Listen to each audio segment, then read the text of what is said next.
Have you ever had a moment when your nose suddenly itches, and then someone goes to tell you that maybe someone just mentioned you in a conversation, or just thought about you?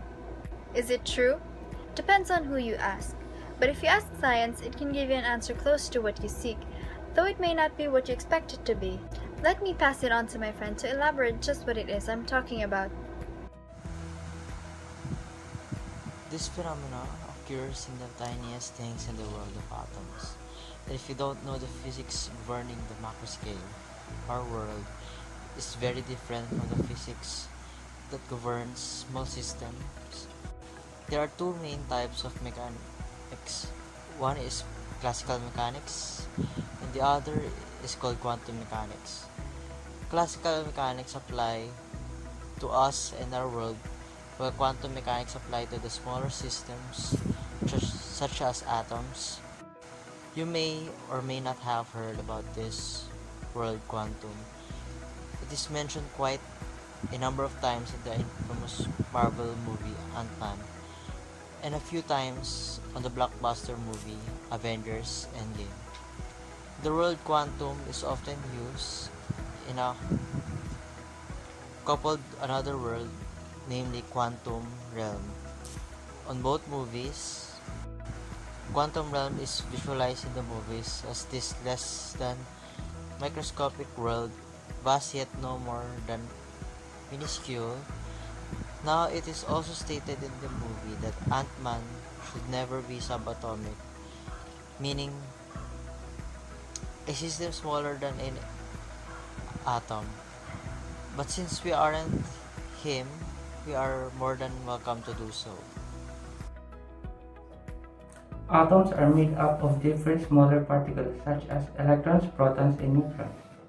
Electrons have four levels of identification, and no two electrons share the same identity. For this video, we will only focus on one identification, one which has something to do with quantum entanglement, which is electron spin quantum number.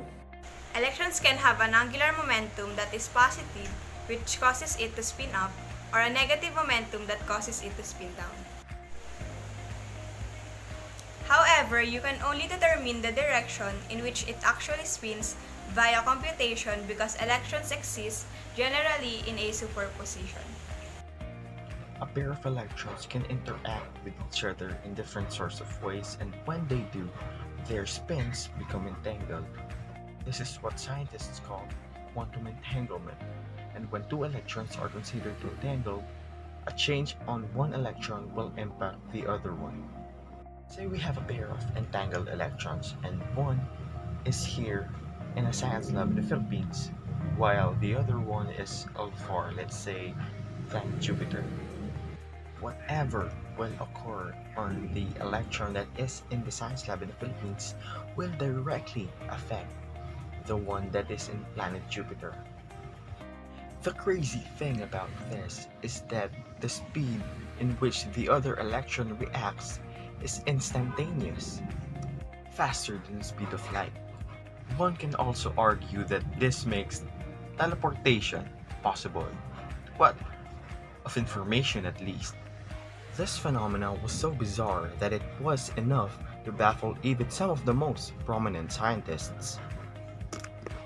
Albert Einstein himself was so bewildered by the idea that he described quantum entanglement as a spooky action at a distance. There you have it. That's quantum entanglement for you.